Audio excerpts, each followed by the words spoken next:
कैसे हो आप सभी। तो आज हम देखने वाले हैं हेगन। तो कहानी की शुरुआत में बरगंडी नाम की जगह के लोग कठपुतली का नाटक देखते हैं। कठपुतली वाला दो महान योद्धाओं की कहानी सुनाता है। कहता है कि दोनों ही योद्धा एक दूसरे से बिल्कुल अलग थे। एक रोशनी की तरह था तो दूसरा अंधेरे की तरह। ये कहानी थी दोस्ती और धोखे की। सैम में एक ड्रैगन स्लेयर था, यानी उसने ड्रैगन का वध किया था। तो एक स्प्रिंग के सीजन में वो हंटिंग को रोककर आराम करने के लिए यहाँ पर आया। वहीं दूसरा योद्धा था हेगन। वो बरगंडी का ही सेनापति था, जिसने हमारे हीरो सैम को धोखे से मार डाला। मगर सच्ची कहानी क्या थी, आइए सब जानते हैं। तो दोस्तों, ये कहानी बरगंडी नाम के किंगडम की है और ये उस वक्त की कहानी है जब चारों ओर के किंगडम एक दूसरे से लड़कर किसी भी तरह अपने राज्य की सीमा बढ़ाना चाहते थे। इसलिए बरगंडी के बॉर्डर पर भी हलचल मची होती है। उनके एक बॉर्डर पे जो सेना पहले से तैनात थी ना, और जब वो लोग सो रहे थे तो उनकी बस्ती को किसी ने आग लगा दी। इसीलिए किंग उस जगह को देखने के लिए आए होते हैं। उनके साथ उनकी छोटी सी सेना, साथ ही सेनापति हेगन और किंग का बेटा प्रिंस जेम्स भी होता है। जब किंग अपनी जली हुई सेना को देखते हैं तो उदास हो जाते हैं और उनके पास वहीं बैठ जाते हैं। तभी एक घुड़सवार जो कि एनिमी गैंग का था, वो अचानक किंग पे एक तीर चला देता है, जिससे किंग तो वहीं पर मारे जाते हैं।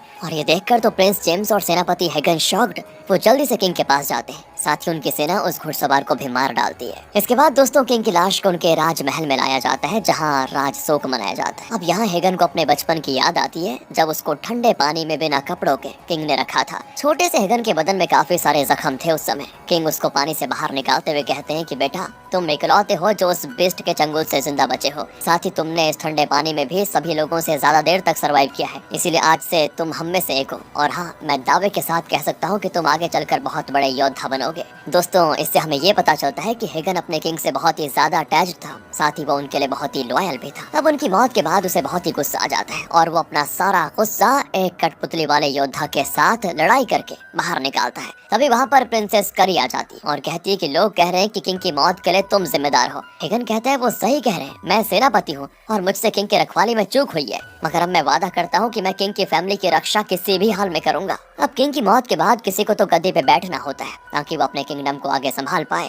किंग के 3 बेटे होते हैं और एक बेटी भी, मगर जेम्स उनमें सबसे बड़ा होता है, इसलिए उसको ही सबकी सहमति से नेक्स्ट किंग बना दिया जाता है। भरी सभा में उसका राज तिलक होता है, साथ ही उसको खानदानी रिंग भी पहनाया जाता है और किंग की तलवार उसको सौंप दी जाती है। फिर नए किंग जेम्स की जय जयकार की जाती है। मगर पता नहीं क्यों किंगडम के लोग डरे हुए होते हैं, उन्हें जेम्स पे यकीन नहीं होता। वहीं उनको ये भी पता होता है कि दूसरे किंगडम के लोग भी जेम्स को सीरियसली नहीं लेंगे, जिससे क्या होगा, कभी भी युद्ध छिड़ सकता है। ये सारी बातें फिर जेम्स के कानों तक भी पहुंच जाती है कि बाहर उसके बारे में इस तरह की बातें हो रही है। इसलिए वो अपने मंत्रियों से कहता है कि सुनिए, हमें कुछ किंगडम्स को अपना दोस्त बनाना होगा। लोम्बार्ड्स के साथ हाथ मिलाना कैसा रहेगा? वैसे वहाँ के किंग ने चाइल्ड बर्थ के दौरान अपनी पत्नी खो दी थी। मेरी बहन करी की भी अब शादी की उम्र हो गई है। लोम्बार्ड्स के किंग से अगर करी की शादी करवा दी जाए तो हमारे वो दोस्त बन जाएंगे। तब एक मंत्री सजेस्ट करता है कि करी को क्यों ना दानिश किंग को सौंप दिया जाए। वहाँ के किंग ने हमेशा आपके फादर की रिस्पेक्ट की थी और जहाँ तक मुझे लगता है वो ये प्रपोजल से भी इनकार नहीं करेंगे। अब हेगन सभी की बात को बड़े ध्यान से सुन रहा होता है, मगर कुछ बोलता नहीं। वहीं जेम्स डिसाइड करता है कि लोम्बार्ड्स के किंग अल्बोइन से ही मैं समर में अपनी सिस्टर की शादी करवा दूंगा। किसी को कोई एतराज तो नहीं है ना? तब कोई कुछ नहीं बोलता। मगर फिर हेगन जाता है करी के पास और उसको सारी बातें बता देता है कि तुम्हारा भाई ये करने वाला है। तब करी कहती है कि अल्बोइन को मैंने बचपन में देखा था, वो काफी क्यूट हुआ करता था। अब तो वो बूढ़ा हो चुका है, कि हमारे पास कोई दूसरा ऑप्शन नहीं है। पर हेगन कहता है कि अल्बोइन के पास ताकतवर सेना है। ये सुनकर करी अपना मन मार कर कह देती है कि ठीक है, मुझे कोई एतराज नहीं शादी करने में। लेकिन दोस्तों, लगता है किस्मत को तो एतराज था। कुछ ही देर में काले घनघोर बादल बरगंडी पर छा जाते हैं। सभी जल्दी जल्दी अपनी खिड़की दरवाजे बंद करते हैं। लगता है बहुत तेज तूफान आने वाला है, पर यह तूफान अकेला नहीं आ रहा था। ये तो अपने साथ कुछ विदेशी घुड़सवारों को भी लाता है। हेगन के कानों तक ये खबर पहुंच जाती है कि हमारे गेट की ओर कुछ विदेशी घुड़सवार आते हुए दिख रहे हैं। वो 11 लोग हैं। उनके हाथों में कोई बैनर या कुल चिन्ह नहीं है, शायद वो घुमक्कड़ योद्धा हैं। अब अगली सुबह हेगन और जेम्स किले के दीवार पर से उन घुमक्कड़ योद्धाओं को अपने किले की ओर आते हुए देखकर अपने लोगों को धनुष बाण तैयार रखने के लिए कहते हैं। तभी करी नोटिस करती है कि उन घुड़सवारों में एक बच्चा भी है, जिसने सर से पैर तक काला पोशाक पहन के रखा हुआ है। वो बच्चा एक पल में तो बच्चा लग रहा है, लेकिन दूसरे पल में वो कोई बूढ़ा लग रहा है। इससे करी परेशान हो जाती है कि मामला क्या है। वहीं उन घुमक्कड़ योद्धाओं का मुखिया सैम किंग के सामने अकेला ही पेश होता है और जेम्स और उसके भाइयों से कहता है कि अच्छा, तो तुम तीनों किंग डनक्राट के बेटे हो। जेम्स हामी भरते हुए कहता है कि चलो अपने बारे में कुछ बताओ। तब वो बताता है कि मैं शेंटन के किंग सिगमुंड का बेटा सैम हूँ। अब ये सुनकर जेम्स कहता है कि अच्छा, मुझे याद आया, जब मैं छोटा था तब तुम्हारे और मेरे फादर ने मिलकर साथ में एक जंग लड़ी थी, पर अब तुम यहाँ पर किस इरादे से आए हो? इस पे सैम कहता है कि मैं तो लड़ने आया हूँ और मैं इस लड़ाई में सेना को शामिल नहीं करना चाहता, मैं तो बस किंग टू किंग लड़ाई चाहता हूँ। ये सुनकर जेम्स का भाई कहता है कि भले तुम घुमक्कड़ योद्धा हो, कई जगहों से घूम कर आए हो, मगर हमारे किंगडम के अपने कुछ लॉज हैं। जब एक किंग एक दोस्त की तरह आता है तो हम उसका स्वागत करते हैं और उससे प्रोटेक्शन देते हैं, वहीं जब कोई दुश्मन बनकर आता है तो हम उसे उसकी औकात दिखा देते हैं, याद रखना इस बात को। तभी हेगन सामने आता है। सैम पूछता है कि आपकी तारीफ? तो हेगन कहता है कि मैं तो अपने किंग का सर्वेंट हूँ, चलो फिर सर्वेंट के साथ ही पहली लड़ाई लड़ी जाए।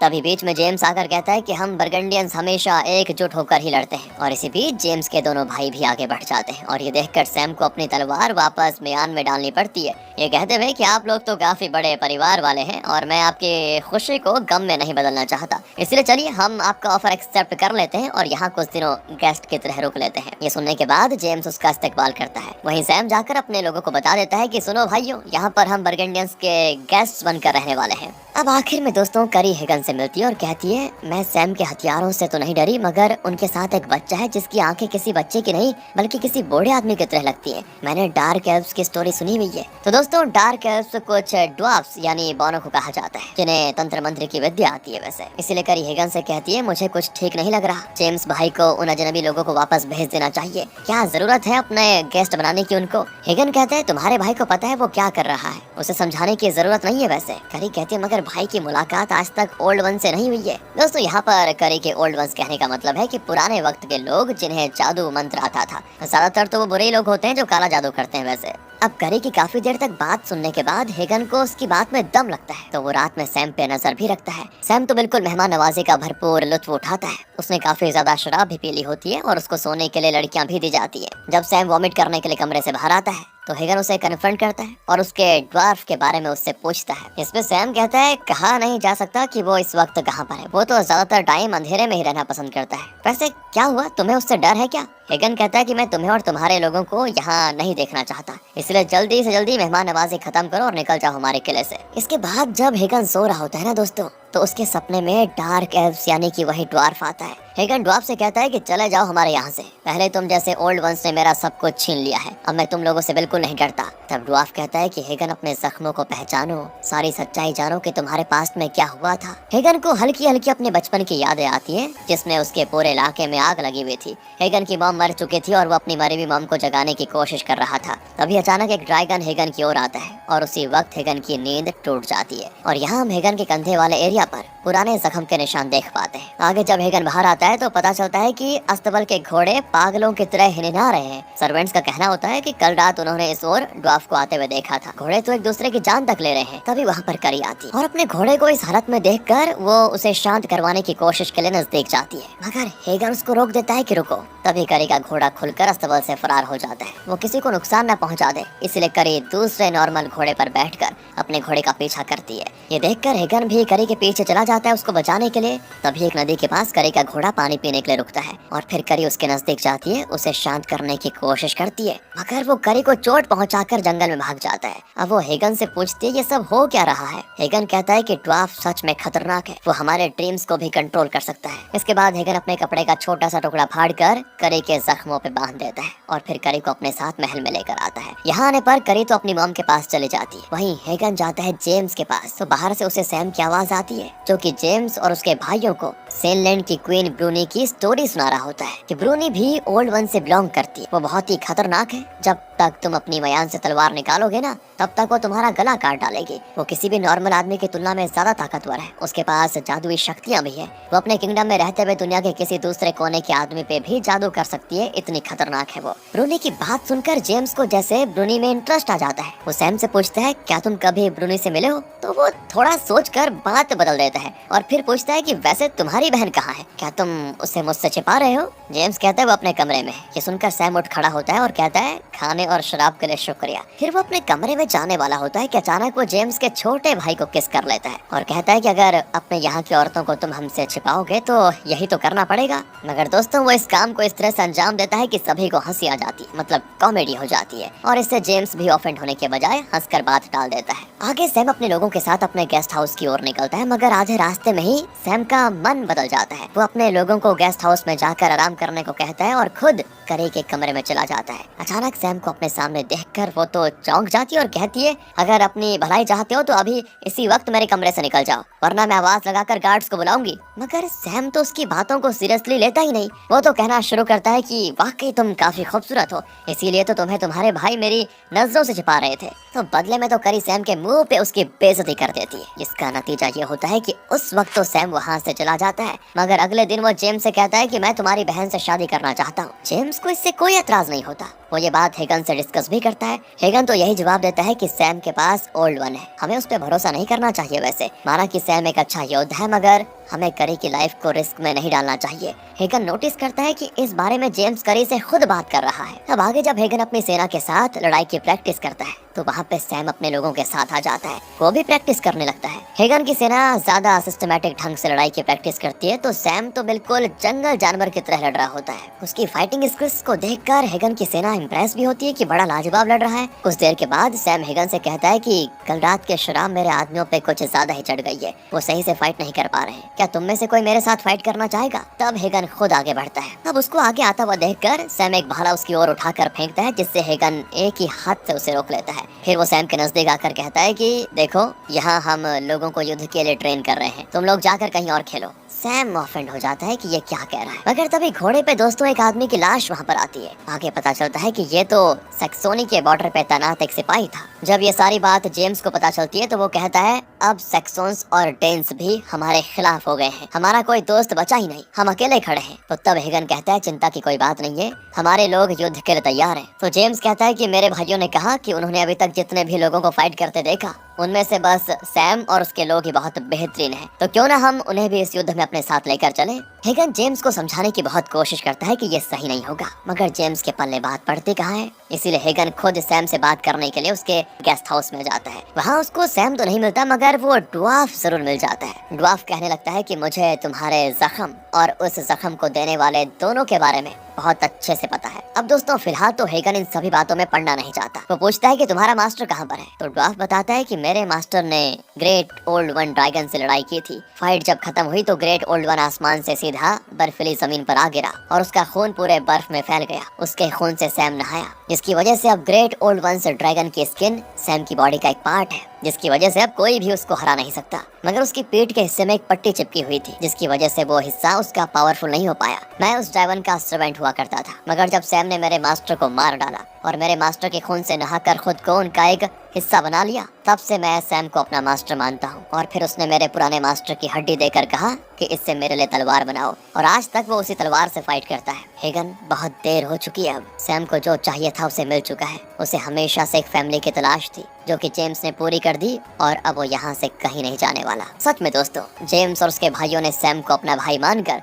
उसे भी अपने साथ युद्ध में शामिल करने के लिए राजी कर लिया। इसीलिए ये लोग युद्ध के लिए निकलते हैं। रात में सैम जेम्स से कहता है कि जी भर शराब पी लो, क्या पता कल हो ना हो। इस पर जेम्स कहता है, पर तुम्हें तो कोई हरा नहीं सकता ना, तुम तो अभेद्य हो। सैम कहता है, नहीं ऐसा नहीं है, सबके कोई ना कोई कमजोरी होती है। इसके बाद दोनों सो जाते हैं, पर थोड़ी देर के बाद सैम जागता है और अकेले ही जाकर सैक्सोन पे हमला करके सैक्सोन किंग का सर धड़ से अलग करके जेम्स के पास लौट भी आता है। बताओ यार। और जब सभी लोग सैम के हाथ में सैक्सोन किंग का कटा हुआ सर देखते हैं तो बिल्कुल हैरान। हेगन को तो गुस्सा आ रहा होता है, क्योंकि रात में किसी पर अचानक हमला करना सही नहीं होता, मगर सैम इतना रूल रेगुलेशन मानने वालों में से नहीं था। वो वही करता है जो उसका मन करता। अब तो वो ये कह रहा होता है कि सैक्सन के सैनिकों ने मेरा पीछा किया था और कुछ ही देर में वो यहाँ पर पहुँच भी जाएंगे। इससे पहले कि वो हम पर हमला करे तो बताओ कौन कौन मेरे साथ उन पर हमला करने के लिए चलेगा। अब यहाँ पर हेगन अपने लोगों को मना करने की कोशिश करता है, मगर सैक्सन किंग के कटे हुए सर को देखकर हेगन के लोगों को लगता है कि सैम बहुत ही खतरनाक योद्धा है, यही हमें जितवा सकता है। इसीलिए वो उसका साथ देने को तैयार हो जाते हैं। इसके बाद तो जमकर खून खराबा होता है। सैम तो पागल जानवरों की तरह लड़ता है, उसके आगे कोई टिक नहीं पाता।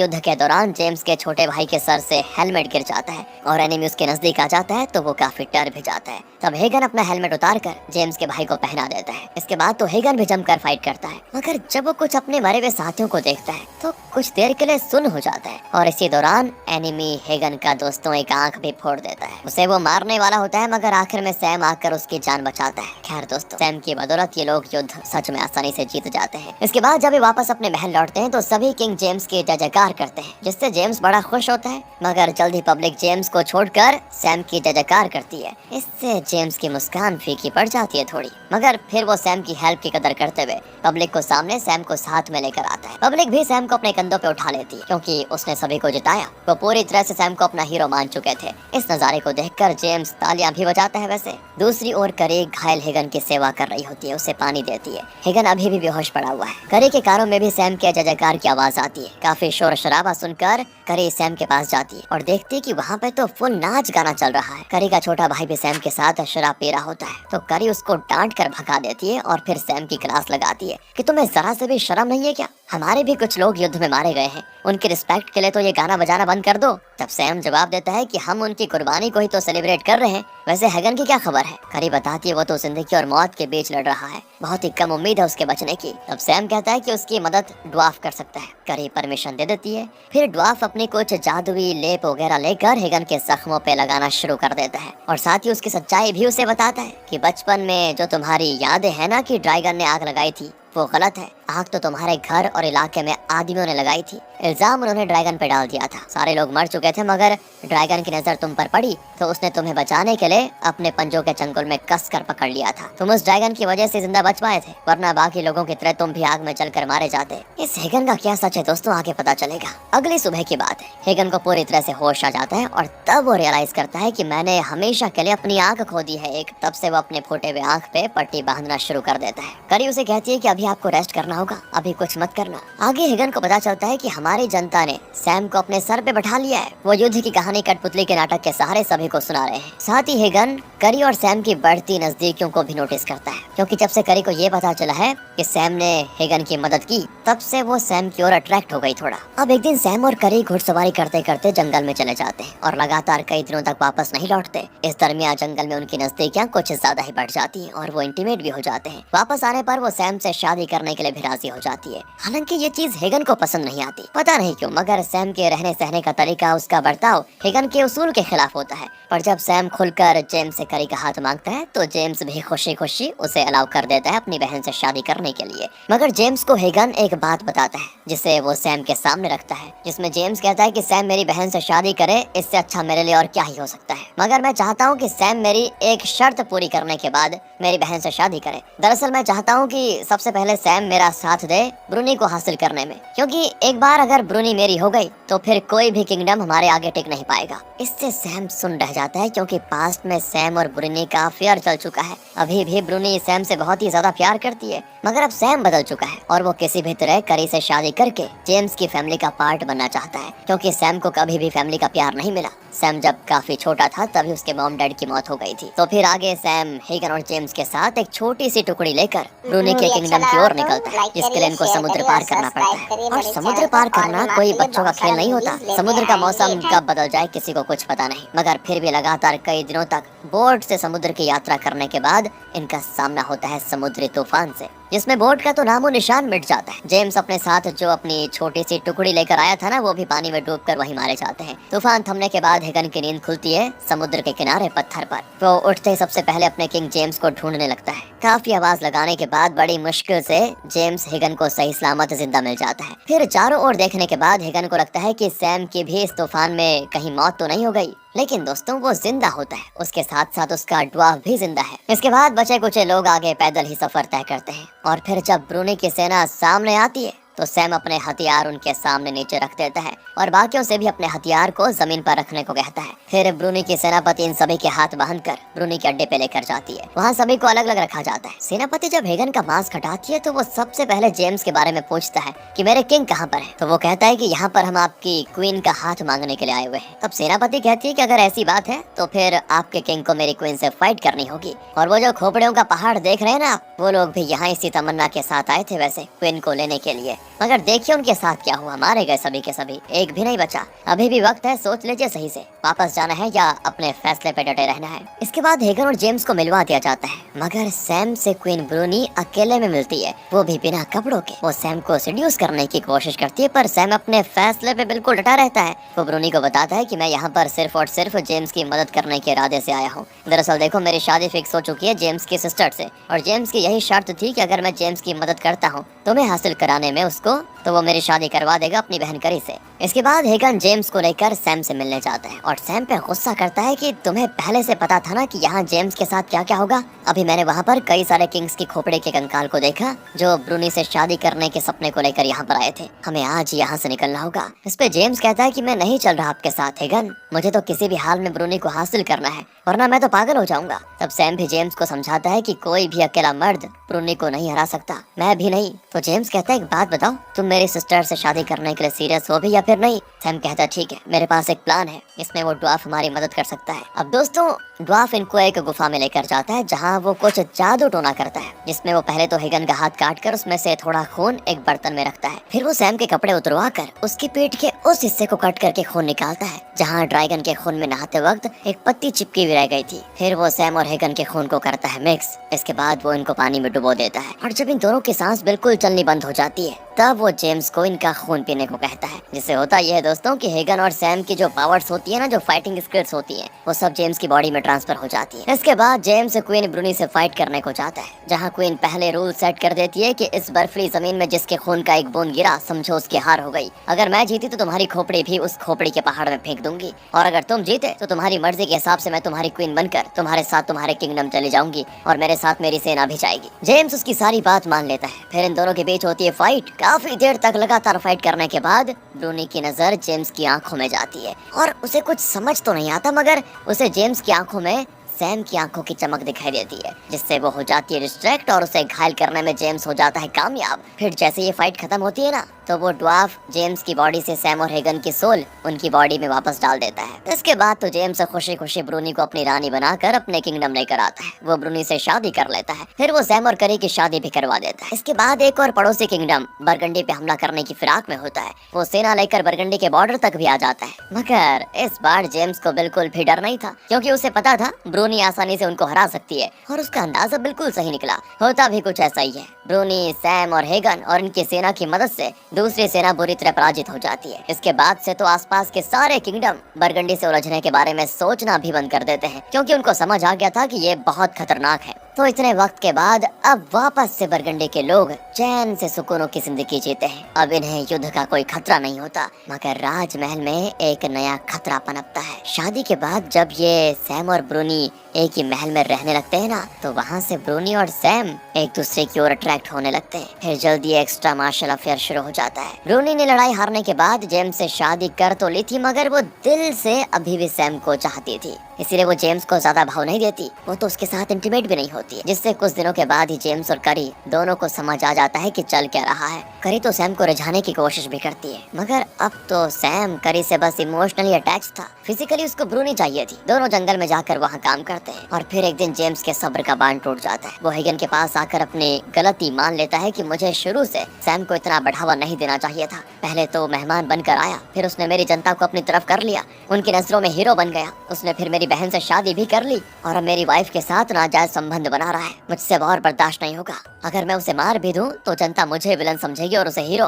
मुझे कुछ समझ नहीं आ रहा कि मैं क्या करूं। तब हेगन कहता है कि मैंने आपके फादर से वादा किया था कि मैं हमेशा आपके परिवार की रक्षा करूंगा, इसीलिए आपको अपने हाथ गंदे करने की जरूरत नहीं है, मैं संभाल लूंगा। इसके बाद तो हेगन कई बार सैम को वार्न करता है कि जेम्स की बेइज्जती मत करो, ब्रूनी के साथ नाजायज रिश्ता खत्म कर दो, करी को सही से ट्रीट करो, उसे पहले की तरह चाहो। हर बार सैम अपनी गलती मानकर माफी मांगता है, मगर वो खुद को बदल नहीं पाता। अब कई बार वार्न करने के बाद हेगन समझ जाता है कि ये नहीं सुधरने वाला। फिर दोस्तों एक दिन हेगन सैम को अपने साथ शिकार पर चलने के लिए कहता है, वो भी मान जाता है। दोनों एक हिरन का शिकार भी कर लेते हैं, मगर जल्दी सैम को रियलाइज हो जाता है कि हेगन हिरन का नहीं बल्कि मेरा शिकार करने के लिए मुझे अकेले जंगल में लेकर आया है। क्योंकि जब सैम नदी से पानी भर रहा होता है ना, तब एक बार तो हेगन पीछे से उसकी पेट में स्टैप करके मारने की कोशिश करता है, मगर फिर हेगन के अंदर का योद्धा कहता है कि ये सही नहीं है, एक निहत्थे को नहीं मारना चाहिए, इसलिए वो सैम को तलवार थमा देता है। इसके बाद इन दोनों के बीच दमदार फाइट होने लगती है, जिसमें पहले तो सैम हेगन के पेट को जख्मी कर देता है। फिर जब हेगन सैम को पानी में डुबोकर भी मारना चाहता है ना,